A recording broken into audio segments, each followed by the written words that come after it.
Sir యాక్చువల్గా ఇందాక మీరు ఆల్రెడీ డిక్లైమర్లో చెప్పేశారు ఆల్రెడీ సార్ ఫ్యామిలీ అంతా రావచ్చు అని. అవును సార్.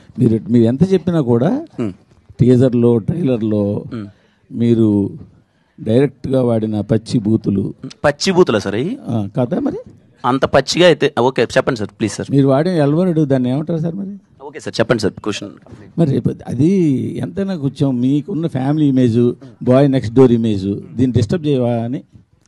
లేదు సార్, అంటే నేను ఇందాకే అందుకే చెప్పాను సార్, అది ఒక క్యారెక్టరేషన్ తాలూకు చిన్న వాడి బిహేవియర్ ఎలా ఉంటుంది అన్నది ఏవైతే సినిమాలో ఉన్నది 1-2 టీజర్లో గ్లిమ్స్లో పెట్టేసాం.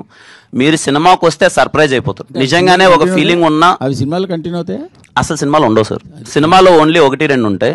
వాడి క్యారెక్టరేషన్ తాలూకు అవి ఏంటి అనేది అది పెట్టేసాం. ఎందుకంటే మేము ఇంకా ట్రైలర్ వదలలేదు. ట్రైలర్ వదిలిన తర్వాత ఫుల్ క్లారిటీ వస్తుంది. అండ్ మోర్ ఆఫ్ సినిమాలోకి వచ్చిన తర్వాత అరే ఇంత ఫ్యామిలీ ఎలిమెంట్ చెప్పాడా, ఇంత మంచి ఎమోషన్ చెప్పాడా అన్న మంచి వైబ్ ఏర్పడుతుంది సార్. అందుకే నేను కాన్ఫిడెంట్గా ఫ్యామిలీ ఆడియన్స్ థరోలీ ఎంజాయ్ చేస్తారని చెప్తాను సార్.